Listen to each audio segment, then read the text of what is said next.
Hello everyone, welcome back to Silent Learning. It's me Jamshad. Today we are going to learn English fluency. എങ്ങനെ നമുക്ക് ഇംഗ്ലീഷിൽ fluent ആയിട്ട് സംസാരിക്കണം, അതിലുള്ള simple and 5 tips ആണ് നമ്മൾ പറയാൻ പോകുന്നത്. ഈ ഒരു ടിപ്സ് നിങ്ങൾ ഫോളോ ചെയ്യുന്നതോട് കൂടിയിട്ട് നിങ്ങളുടെ ഫ്ലുവൻസിയിൽ വലിയ തോതിലുള്ള മാറ്റങ്ങൾ വരാൻ സാധ്യതയുണ്ട്. So just follow. ഇതുപോലത്തെ ധാരാളം വീഡിയോസിന് വേണ്ടിയിട്ട് സബ്സ്ക്രൈബ് ചെയ്യാത്ത ആൾക്കാർ നമ്മുടെ ചാനൽ ആദ്യമായിട്ടാണ് കാണുന്നതെങ്കിൽ സബ്സ്ക്രൈബ് ചെയ്യുക. നമുക്ക് നേരെ പറയാൻ പോവാണ്. ആ 5 ടിപ്സിലാണ് നിങ്ങൾ എല്ലാവരും വെയിറ്റ് ചെയ്യുന്നത്. ഡെഫിനറ്റ്ലി നമുക്ക് നോക്കാം. First of all first tips എന്ന് പറയുന്നത് പ്രാക്ടീസ് സ്പീക്കിംഗ് റെഗുലർലി. നമ്മൾ സൈക്കിൾ ഓടിക്കാൻ പഠിക്കണമെങ്കിൽ സൈക്കിൾ ഓടിക്കണം, അതുപോലെ തന്നെ സ്വിമ്മിങ് പഠിക്കണമെങ്കിൽ വെള്ളത്തിൽ ചാടണം, അതുപോലെ തന്നെ നമ്മുടെ സ്പീക്കിംഗ്, നമ്മുടെ ആ ഒരു ഫ്ലുവൻസി റെഡിയാക്കണമെങ്കിൽ സംസാരിക്കുക തന്നെ വേണം. First of all finding A language partner.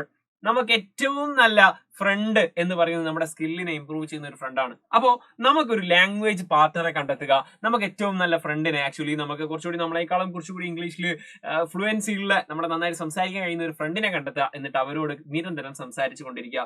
Using language exchange apps. ഇന്നത്തെ കാലത്ത് ഇഷ്ടം പോലെ ആപ്പുകൾ നിങ്ങൾക്ക് ജസ്റ്റ് യൂട്യൂബിൽ മോസ്റ്റ് എഫക്റ്റീവ് സ്പീക്കിംഗ് അല്ലെങ്കിൽ English communicating apps just search ചെയ്ത് നോക്കിയാൽ ഇഷ്ടം പോലെ ആപ്പുകൾ കിട്ടും. അല്ലെങ്കിൽ നിങ്ങൾ ജസ്റ്റ് ചുമ്മാ ആപ്പ് സ്റ്റോറിലോ അല്ലെങ്കിൽ അതുപോലെ തന്നെ പ്ലേ സ്റ്റോറിലോ ചെക്ക് ചെയ്താൽ ഇഷ്ടം പോലെ ആപ്പുകൾ കിട്ടും. അത് ചിലത് പ്രീമിയം ഉണ്ടായിരിക്കും. പ്രീമിയം എടുക്കാൻ പറ്റുന്നുണ്ടെങ്കിൽ കുറച്ചുകൂടി എഫക്റ്റീവ് ആയിരിക്കും. ഏതായാലും അങ്ങനത്തെ ആപ്പുകൾ യൂസ് ചെയ്ത് ഫ്രീ ആയിട്ടുള്ള ഇഷ്ടം പോലെ ആപ്പുകളുണ്ട്. ആ ആപ്പുകൾ യൂസ് ചെയ്തുകൊണ്ടോ നിങ്ങൾക്ക് എന്താക്കാം, ഇതുപോലത്തെ ഇംഗ്ലീഷ് പഠിക്കാൻ താല്പര്യമുള്ള ഒരു പാർട്ണറെ കണ്ടെത്തുക. എന്നിട്ട് ഇംഗ്ലീഷ് സംസാരിക്കുക. എസ്പെഷ്യലി നിങ്ങൾക്ക് ഒരു സെയിം ടേസ്റ്റ് ഉള്ള ഒരാൾ, അതായത് നമുക്ക് ഒരു ഫുട്ബോൾ കളിക്കാൻ താല്പര്യം, ഫുട്ബോളിനെ പറ്റി ഡിസ്കസ് ചെയ്യാൻ താല്പര്യമുള്ള ആള്, അതുപോലെ തന്നെ മറ്റേ പാർട്ണറും അങ്ങനെയാണെങ്കിൽ കുറച്ചുകൂടി എഫക്റ്റീവ് ആയിരിക്കും. അങ്ങനെ ഒരേ ടേസ്റ്റ് ഉള്ള ആളാണെങ്കിൽ നല്ലത്, ഇല്ലെങ്കിൽ പ്രശ്നമൊന്നുമില്ല. അങ്ങനെ ചെയ്യുക. That's a great thing. And daily practice. Daily നിങ്ങൾ പ്രാക്ടീസ് ചെയ്യുക. Even if just talking to yourself. നിങ്ങൾക്ക് ഇങ്ങനെ ഒരാളെ കിട്ടിയില്ല, അല്ലെങ്കിൽ നിങ്ങൾക്ക് ആപ്പിൽ നെറ്റ് തീർന്നു പോയി, അല്ലെങ്കിൽ നിങ്ങൾക്ക് എന്താക്കിയില്ല, അങ്ങനെ ഒരു ആപ്പ് കണ്ടെത്താൻ കഴിഞ്ഞില്ലെങ്കിലോ, just look into the mirror. Just മിററിലേക്ക് നോക്കിയിട്ട്, കണ്ണാടിയിലേക്ക് നോക്കിയിട്ട് നിങ്ങൾ എന്താക്കുക, ജസ്റ്റ് ഒരു 5 മിനിറ്റ് എങ്കിലും ദിവസം സംസാരിക്കുക. ഒരു 5 മിനിറ്റ് ഞാൻ പറയുന്നുള്ളൂ, കാരണം ഡെയിലി 5 മിനിറ്റ് ചെയ്യുന്ന സമയത്ത് നിങ്ങൾ ഡെഫിനറ്റ്ലി ഇംപ്രൂവ് ആകും. ഓക്കെ, അപ്പോ ഈ ഒരു പ്രാക്ടീസ്, ഡെയിലി പ്രാക്ടീസ് ചെയ്യുക. അത് നിങ്ങൾക്ക് ഇങ്ങനെ ഒരു പാർട്ണറെയോ കിട്ടിയിട്ടില്ലെങ്കിൽ നിങ്ങൾ എന്താക്കുക, ഡയറക്റ്റ് നിങ്ങളോട് തന്നെ സംസാരിക്കുക. അതാവുന്ന സമയത്ത് നിങ്ങൾ കുറച്ചുകൂടി കോൺഫിഡന്റ് ആയിട്ട് സംസാരിക്കാൻ കഴിയും. സ്റ്റാർട്ടിങ്ങിലൊക്കെ ഈ ഒരു പോർഷൻ ചെയ്യുന്നതായിരിക്കും നല്ലത്. അതിനുശേഷം നിങ്ങൾ പാർട്ണറെ കണ്ടെത്തുന്നതായിരിക്കും ബെറ്റർ. സെക്കൻഡ് പോർഷനിലേക്ക് പോയാലോ, നോക്കാം. Second tips. Okay, immerse your self in English. അപ്പൊ നിങ്ങൾ ഇംഗ്ലീഷ് പഠിക്കാൻ അത്രയും റെഡി ആയി നിൽക്കുകയാണെങ്കിൽ, അല്ലെങ്കിൽ അത്രയും താല്പര്യത്തോടെ നിൽക്കുകയാണെങ്കിൽ, അതിലേക്ക് അങ്ങോട്ട് ഇറങ്ങിച്ചെല്ലുക. ഹൗ? അതുമായിട്ട് ജീവിതം കെട്ടുവിടുക, അല്ലെങ്കിൽ അതുമായിട്ട് ജീവിതത്തിൽ ഏത് നിമിഷത്തിൽ നമ്മൾ English think in English, we can say that, നമ്മൾ ഇംഗ്ലീഷ് ചിന്തിച്ചുകൊണ്ടിരിക്കുക. അതിനുവേണ്ടി നമുക്ക് എന്തൊക്കെ ചെയ്യാൻ പറ്റുക? Watching movies and TV shows in English. നമ്മൾ കാണുന്ന മൂവീസ് ഒക്കെ എന്താക്കാം, try to watch the English films കാണാൻ ശ്രമിക്കുക. അതിന്റെ സബ് ടൈറ്റിൽ ഓൺ ആക്കിയിട്ട് ആദ്യം കാണുക, അതിനുശേഷം ഓൺ ആക്കാതെ കാണുക. ഒരേ സീനിനെ നമുക്ക് ഓൺ ആക്കിയിട്ട് കണ്ടതിന് ശേഷം ഓൺ ആക്കാതെ കാണുന്ന സമയത്ത് നമുക്ക് അതിന്റെ മാറ്റങ്ങൾ, ഫസ്റ്റ് നമ്മൾ പിന്നെ സബ് ടൈറ്റിൽ ഒന്നും ഇല്ലാതെ കാണുന്ന സമയത്ത്, പ്രത്യേകിച്ച് അമേരിക്കൻ ഇംഗ്ലീഷ് ഒക്കെ ആണെങ്കിൽ പെട്ടെന്ന് മനസ്സിലായിക്കൊള്ളണമെന്നില്ല. പിന്നീട് അത് എന്താക്കുന്നു, നമ്മൾ സബ് ടൈറ്റിൽ ഇട്ട് കാണുന്നു, പിന്നെ അത് ഓഫ് ആക്കുന്ന സമയത്ത് പിന്നെ നമുക്ക് മനസ്സിലാക്കാൻ കഴിയുന്നു. സോ TV ഷോസ് ആണെങ്കിൽ അതൊക്കെ എന്താക്കാം, ഇംഗ്ലീഷ് TV ഷോസ് ഒക്കെ കാണാൻ സ്റ്റാർട്ട് ചെയ്യാം. അതുപോലെ തന്നെ പോഡ്കാസ്റ്റുകൾ, ഇംഗ്ലീഷ് പോഡ്കാസ്റ്റുകൾ നമ്മൾ എന്താക്കുക, മ്യൂസിക് അതിന്റെ ലിറിക്സ് ഒക്കെ ചിലപ്പോൾ നമുക്ക് കുറച്ച് കോംപ്ലിക്കേറ്റഡ് ആയിരിക്കും. അതിനേക്കാൾ ഏറ്റവും ഇമ്പോർട്ടന്റ് ആണ്, അല്ലെങ്കിൽ കുറച്ചുകൂടി എഫക്റ്റീവ് ആണ് പോഡ്കാസ്റ്റ് എന്ന് പറയുന്നത്. ഈവൻ ഫിലിമിനേക്കാളും കുറച്ചുകൂടി ഇമ്പോർട്ടന്റ് ആയിരിക്കും പോഡ്കാസ്റ്റുകൾ എന്നുള്ളത്. കാരണം ന്യൂസിനേക്കാളും കുറച്ചുകൂടി ഇമ്പോർട്ടന്റ് ആയിരിക്കും പോഡ്കാസ്റ്റുകൾ. പറഞ്ഞാൽ ഒരു സ്പെസിഫിക് സബ്ജക്ട് ഓറിയന്റഡ് ആയിരിക്കും ഈ പോഡ്കാസ്റ്റുകൾ ഉണ്ടാവുക. നിങ്ങൾക്ക് യൂട്യൂബിൽ അടിച്ച് നോക്കിയാൽ മതി, അല്ലെങ്കിൽ അതിന് തന്നെ ആപ്പുകളുണ്ട്, ഗൂഗിളിന്റെ പോഡ്കാസ്റ്റ് ഉണ്ട്. അതിലൊക്കെ നോക്കിയിട്ട്, അല്ലെങ്കിൽ നിങ്ങൾ യൂട്യൂബിൽ ഏറ്റവും മോസ്റ്റ് ഇമ്പോർട്ടന്റ്, അല്ലെങ്കിൽ നിങ്ങൾക്ക് ഇഷ്ടപ്പെട്ട ആ ഒരു സബ്ജക്ട് ഓറിയന്റഡ് ആയിട്ടുള്ള ഏറ്റവും ബെസ്റ്റ് പോഡ്കാസ്റ്റ് അടിച്ചു കൊടുക്കി കഴിഞ്ഞാൽ ഇഷ്ടംപോലെ പോഡ്കാസ്റ്റുകൾ നിങ്ങൾക്ക് കിട്ടും. അത് എന്താക്കുക, ലിസൺ ചെയ്യുക. നിങ്ങൾ കാറിൽ പോകുമ്പോഴോ അല്ലെങ്കിൽ ബസ്സിൽ പോകുമ്പോഴൊക്കെ ഈ ഒരു പോഡ്കാസ്റ്റ് കേൾക്കുന്നത് വളരെ വളരെ എഫക്റ്റീവ് ആയിരിക്കും. ഓക്കെ, സെറ്റ് ആക്കാം. ഇനി മറ്റൊരു കാര്യം, വൊക്കാബുലറി ഇംപ്രൂവ് ചെയ്യാനുള്ള മറ്റൊരു കാര്യമാണ് read books or articles in English. ഇതാണ് മക്കളെ ഏറ്റവും ഇമ്പോർട്ടന്റ് ആയിട്ട് നമ്മൾ ചെയ്യേണ്ട ഒരു കാര്യം. പോഡ്കാസ്റ്റ് കേൾക്കുന്ന സമയത്ത് നമുക്ക് ഇമ്പോർട്ടന്റ് ആണ്. അതിനേക്കാൾ നമുക്ക് കൂടുതൽ ഇമ്പോർട്ടൻസ് കൊടുക്കേണ്ട ഒരു സംഭവം റീഡിങ് ബുക്സ് ആണ്. ഓക്കെ, അത് എങ്ങനത്തെ ബുക്സും ആയിക്കോട്ടെ, നിങ്ങൾക്ക് താല്പര്യം ചിലപ്പോൾ നോവൽസ് ആയിരിക്കും, അങ്ങനെയാണെങ്കിൽ അത്, അല്ലെങ്കിൽ ആർട്ടിക്കിൾസ് ആയിരിക്കും. നിങ്ങൾക്ക് ഏത് മേഖലയാണോ താല്പര്യം, ചിലപ്പോൾ മാഗസിൻസ് വായിച്ചാൽ വരെ എന്തായിരിക്കും, അത് ഇമ്പ്രൂവ്മെന്റ് കിട്ടും. അപ്പൊ നിങ്ങൾ ബുക്കുകൾ വായിക്കുക, ആർട്ടിക്കിൾസ് വായിക്കുക. To enhance vocabulary and comprehension. നിങ്ങൾക്ക് അത് മനസ്സിലാവുന്ന, മീൻസ് ഓരോ കാര്യവും മനസ്സിലാക്കാനുള്ള ഒരു സ്കിൽ ഉണ്ടല്ലോ, അത് നിങ്ങൾക്ക് നേടിത്തരും. അതുപോലെ തന്നെ തന്നെ ധാരാളം ക്യാബ്സ് നമുക്ക് എന്താക്കിയും നേടിത്തരുന്ന ഒരു സംഭവമാണ് ഈ ഒരു ബുക്ക് റീഡിംഗ് എന്ന് പറയുന്നത്. സോ ഇത് സെറ്റ് ആക്കാം. നമ്മുടെ ജീവിതം തന്നെ ഇംഗ്ലീഷിലേക്ക് അങ്ങോട്ട് മാറ്റാൻ പോവുകയാണ്. സെക്കൻഡ് ടിപ്സ് കഴിഞ്ഞു, ഇനി തേർഡ് ടിപ്സ്. ഇനി ആകെ 3 ടിപ്സ് കൂടി മാത്രമേ ഉള്ളൂ. Expand your vocabulary. ഇതിന്റെ ഒരു കണ്ടിന്യൂഷൻ നമുക്ക് പറയാൻ പറ്റും. ഈ ഒരു വൊക്കാബുലറി ക്രിയേറ്റ് ചെയ്യുന്നതിന്റെ ഒരു കണ്ടിന്യൂഷൻ നമുക്ക് പറയാൻ പറ്റും. വൊക്കാബുലറി എക്സ്പാൻഡ് ചെയ്യാനുള്ള മറ്റു മെത്തേഡുകൾ. Keeping a vocabulary journal. നമ്മളിപ്പോ ഒരു ബുക്ക് വായിച്ചു, ഓക്കെ, അല്ലെങ്കിൽ ഒരു മാഗസിൻ വായിച്ചു. അതിൽ നിന്ന് നിങ്ങൾക്ക് കിട്ടുന്ന ന്യൂ വേർഡ്സ്, ഓക്കെ, അല്ലെങ്കിൽ ന്യൂ ഫ്രേസസ്, അത് നിങ്ങൾ എന്താക്കുക, നോട്ട്ബുക്കിലേക്ക് അല്ലെങ്കിൽ അതിനൊരു ജേർണൽ തയ്യാറാക്കുക. എന്നിട്ട് കീപ് നോട്ട്സ് പോലെ, ഞാൻ ഉപയോഗിക്കുന്നത് ഒരു കീപ് നോട്ട്സ് ആണ്. നമ്മുടെ ഡീറ്റെയിൽസ് ഒക്കെ ഇവൻ ഡയറി പോലെ നമുക്ക് യൂസ് ചെയ്യാൻ പറ്റുന്ന ഒരു ആപ്പാണ്. അതിൽ തന്നെ കാറ്റഗറൈസ് ചെയ്ത് വെക്കാം. ധാരാളം നോട്ട്സ് സെപ്പറേറ്റ് ചെയ്യാൻ പറ്റും. അങ്ങനെ ഒരു നോട്ട്സ് ഉണ്ടാക്കിയിട്ട് നിങ്ങൾക്ക് കിട്ടുന്ന ന്യൂ വേർഡ്സുകൾ, ന്യൂ ഫ്രേസസ്, അതിന്റെ ഈവൻ സിറ്റുവേഷൻ അടക്കിയിട്ട് എന്താക്കുക, അത് എഴുതി വെക്കുക. അതാണ് learning phrases and collections instead of isolated words. ഒരു വേർഡ് എഴുതി അതിന്റെ മീനിങ് നമ്മൾ ചെറുപ്പത്തിലൊക്കെ അല്ലെങ്കിൽ നമ്മളൊക്കെ നമ്മളെ നോട്ട്ബുക്സിനൊക്കെ ബാക്കിൽ നമുക്ക് ടഫ് വേർഡ്സ് എഴുതിയിട്ട് അതിന്റെ മീനിങ് എഴുതും. അത് നമ്മുടെ ബ്രെയിനിലേക്ക് അത് ക്യാച്ച് ചെയ്യാൻ ടൈം എടുക്കും. അതിന്റെ എക്സാമ്പിൾസ് വിത്ത് എക്സാമ്പിൾസ് എന്താക്കാം, നമ്മൾ എഴുതി വെക്കാം. അത് നോട്ട്ബുക്കിൽ എഴുതി വെക്കാം, അല്ലെങ്കിൽ നിങ്ങൾ റഫുക്ക് സ്റ്റിക്ക് നോട്ട്സിൽ എഴുതി വെക്കാം, അല്ലെങ്കിൽ ഏറ്റവും ബെറ്റർ നമുക്ക് ഇന്നത്തെ കാലത്ത് പറയുന്ന സമയത്ത് കീപ് നോട്ട്സ് പോലുള്ള ആപ്പുകളിൽ നിങ്ങൾക്ക് എന്താക്കാൻ പറ്റും, എഴുതി വെക്കാൻ പറ്റും. നിങ്ങളുടേതായിട്ടുള്ള ഒരു എക്സാമ്പിൾസ് നിങ്ങൾ സ്വയം ക്രിയേറ്റ് ചെയ്യുക. Okay, once in a blue moon എന്ന് പറഞ്ഞ ഒരു ഇഡിയം ഉണ്ട്, അതായത് വളരെ റയർ എന്നുള്ള അർത്ഥമാണ്. അപ്പൊ അതിനൊരു എക്സാമ്പിൾ നിങ്ങൾ തന്നെ സ്വയം ഉണ്ടാക്കുന്ന സമയത്ത് you never gonna forget that word, okay, again, okay, നിങ്ങൾ അത് വേർഡ് മറക്കില്ല. സോ ഇത്രയും പറഞ്ഞിട്ടുള്ള ടിപ്സ് നിങ്ങൾക്ക് ഇഷ്ടമായ ലൈക്ക് ചെയ്യാൻ മറന്നു പോരുത്. ഇനി ബാക്കി 2 ടിപ്സ് കൂടെ ഉള്ളൂ. ഈ ടിപ്സും കൂടി നിങ്ങൾ ഫോളോ ചെയ്യുകയാണെങ്കിൽ definitely the fluency will come to your language. Okay, നോക്കി. Next one, fourth one, focus on listening skill.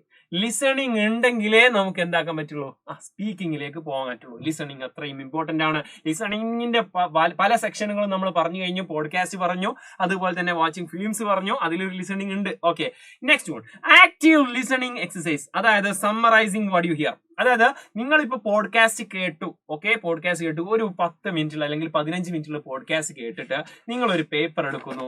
ആ പേപ്പറിൽ നിങ്ങൾ എന്താണോ കേട്ടത്, whatever you can understand, അതെന്തൊക്കെ നിങ്ങൾ എഴുതി വെക്കുക. അങ്ങനെ ഒരു തോട്ടോട് കൂടിയിട്ട് നിങ്ങൾ ആ ഒരു പോഡ്കാസ്റ്റ് കേൾക്കുന്ന സമയത്ത് നിങ്ങൾ കുറച്ചുകൂടി മനസ്സിലാക്കണം. കോംപ്രിഹെൻഷൻ ലെവലിലേക്ക് നിങ്ങൾ എന്താക്കും, കേൾക്കാൻ ശ്രമിക്കും. അപ്പോൾ അത് വല്ലാതെ എഫക്റ്റീവ് ആയിരിക്കും. എനിക്ക് ഈ ഒരു 15 മിനിറ്റുള്ള വീഡിയോ കണ്ടിട്ട് അല്ലെങ്കിൽ പോഡ്കാസ്റ്റ് കണ്ടിട്ട് അതിന്റെ സമ്മറി എനിക്ക് എഴുതിയെടുക്കണം എന്നുള്ള ആ ഒരു മെന്റാലിറ്റിയോട് കൂടി നിങ്ങൾ പോഡ്കാസ്റ്റ് കേൾക്കുകയാണെങ്കിൽ ഡെഫിനറ്റ്ലി നിങ്ങൾക്ക് എന്തായിരിക്കും, ആ കേൾക്കുന്ന ആ ശ്രദ്ധ കുറച്ചുകൂടി നിങ്ങൾക്ക് കിട്ടാൻ പോവുകയാണ്. Next one, exposure to different accent and speaking style. Important ആണ് മക്കളെ. നിങ്ങൾ ഏതെങ്കിലും ഒരു ഫേവറേറ്റ് ആയിട്ടുള്ള ആക്സെന്റ് ലവ് ചെയ്യാൻ തുടങ്ങും.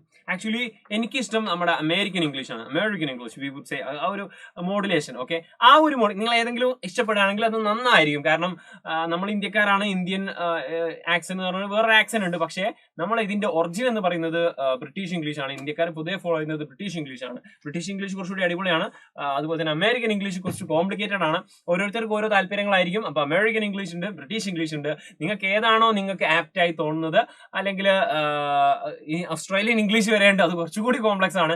അപ്പോൾ ഏതായാലും നിങ്ങൾക്ക് ഏതെങ്കിലും ഒരു ആക്സെന്റ് താല്പര്യം ഉണ്ടാക്കുക, അല്ലെങ്കിൽ ആക്സെന്റുകളൊക്കെ ശ്രദ്ധിക്കാൻ, വളരെ സിമ്പിൾ ആയിട്ട് പറയുകയാണെങ്കിൽ ആക്സെന്റുകളൊക്കെ ശ്രദ്ധിക്കാൻ തുടങ്ങുക. ഓക്കെ, എന്തൊക്കെയാണ് മാറ്റം. ഇവൺ സ്പെല്ലിംഗിൽ വരെ ഈ അമേരിക്കൻ ഇംഗ്ലീഷ് കളറിന്റെ സ്പെല്ലിംഗ് നോക്കി നോക്കൂ.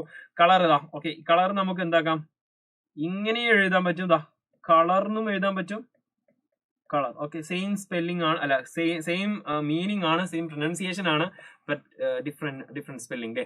അങ്ങനെയുള്ള സാധനങ്ങൾ. ഓക്കെ, അങ്ങനെ 2 ആക്സെന്റിൽ വരുന്ന സാധനങ്ങളാണ് ബിസ്ക്കറ്റ്, കുക്കീസ്. ഒരു അമേരിക്കൻ ഇംഗ്ലീഷ് വേറെയാണ്, ബ്രിട്ടീഷ് ഇംഗ്ലീഷ് വേറെയാണ്. ഒന്നിന് ബിസ്ക്കറ്റ് എന്ന് പറയും, മറ്റൊരു സ്ഥലത്ത് കുക്കീസ് എന്ന് പറയും. അങ്ങനെയുള്ള സാധനങ്ങൾ ജസ്റ്റ് കൂടി എന്താക്കുക, ഫോക്കസ് ചെയ്യാൻ തുടങ്ങുക. അല്ലെങ്കിൽ അത് കുറച്ചുകൂടി നിങ്ങൾ മൈന്യൂട്ട് ആയിട്ടുള്ള കാര്യങ്ങൾ കൂടി ശ്രദ്ധിക്കുന്ന സമയത്ത് നിങ്ങൾ എന്തായിരിക്കും, ഇതിനോട് കുറച്ചുകൂടി ഇൻട്രസ്റ്റഡ് ആയിരിക്കും. ഇവൺ നമുക്കൊരു ആക്സെന്റ് കേട്ടോ, it's a British English, okay, it's American English എന്ന് പറയാൻ പറ്റണം. ഓക്കെ, ആ ഒരു ലെവലിലേക്ക് നിങ്ങൾ എന്താക്കുക, ലിസണിംഗ് സ്കില്ല് കുറച്ചുകൂടി ഫോക്കസ് ചെയ്യുക. Set one, last and final one, set realistic goals. നിങ്ങൾ ഗോൾസ് സെറ്റ് ചെയ്യണം. Simple goals. Set achievable specific goals. Okay, ഞാൻ ഇന്ന് 5 വേർഡ് പഠിച്ചിരിക്കും. Okay, learn 5 new words daily. ഇന്നില്ല, ഡെയിലി 5 വേർഡ് ഞാൻ പഠിച്ചിരിക്കും.